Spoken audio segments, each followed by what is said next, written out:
You know that feeling, right? You're sitting in your IELTS speaking test, the examiner asks you a tough question, maybe about technology or the environment, and your mind just goes completely blank. You know what you want to say, but the words, they just aren't there. It's probably the one thing every test taker dreads. If that sounds familiar, well, you are definitely not alone. That feeling of being stuck, searching for the right word, it's one of the biggest roadblocks to getting a high band score.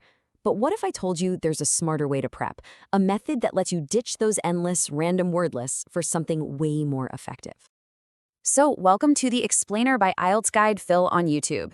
Today, we are diving into a really game-changing strategy he's developed from his years of experience as an IELTS teacher.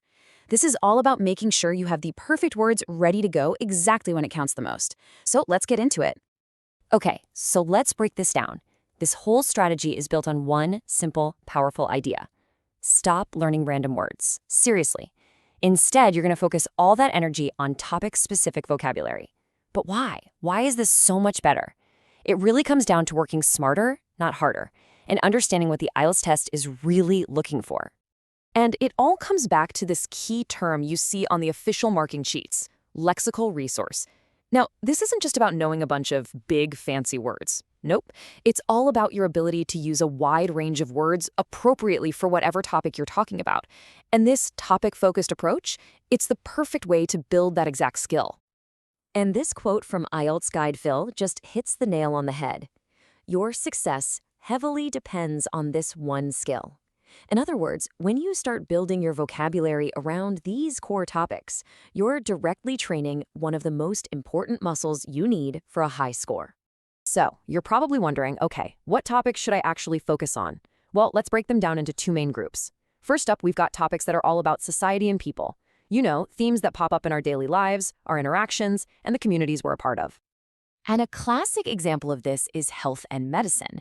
You might get asked about healthcare systems, personal fitness, new medical developments. It's a huge area, so having the right language here is absolutely crucial. Just look at these phrases for a second. They instantly make your language sound so much better. Instead of saying, stopping people from getting sick, you can talk about investing in preventive care. Instead of a new discovery, you can discuss a medical breakthrough. See the difference? It's so much more precise, more academic, and it's exactly what examiners are listening for. All right, let's see how this same idea works for another really common topic, work and employment. This one is huge, and it comes up all the time in questions about modern life and the economy. Just check out these terms.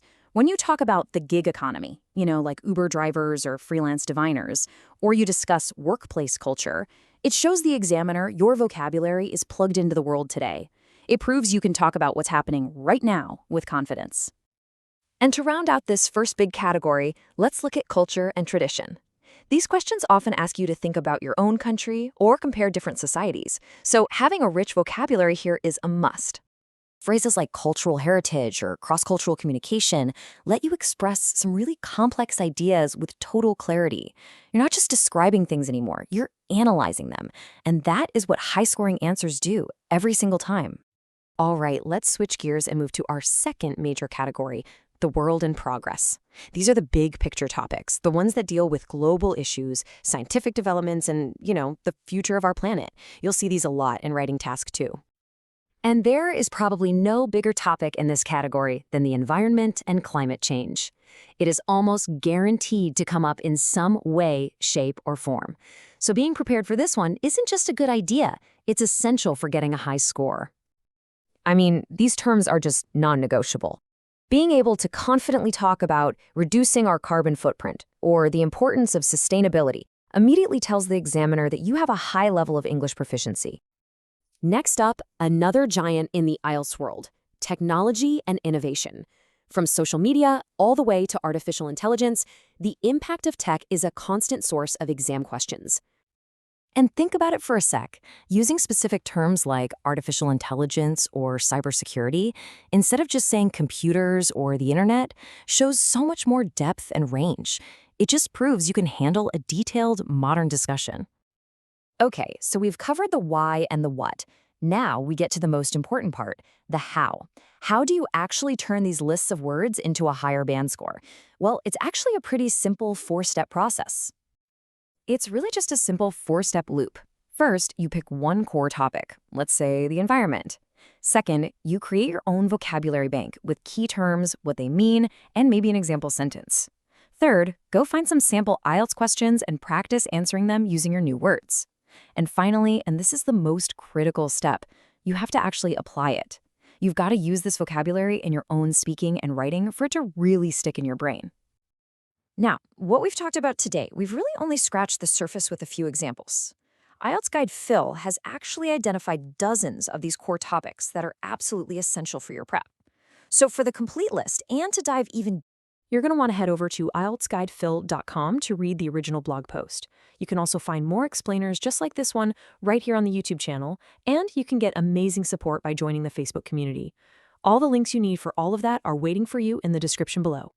But listen, learning the vocabulary is one thing. Knowing if you're actually using it correctly, well, that's a whole other ballgame. So what if you could get direct, personalized feedback on your own speaking and writing from an expert? If that sounds like the next step you need to take, it's super simple. Just comment below to learn more about IELTS Guide Phil's online writing and speaking coaching service. Thanks so much for watching and happy studying.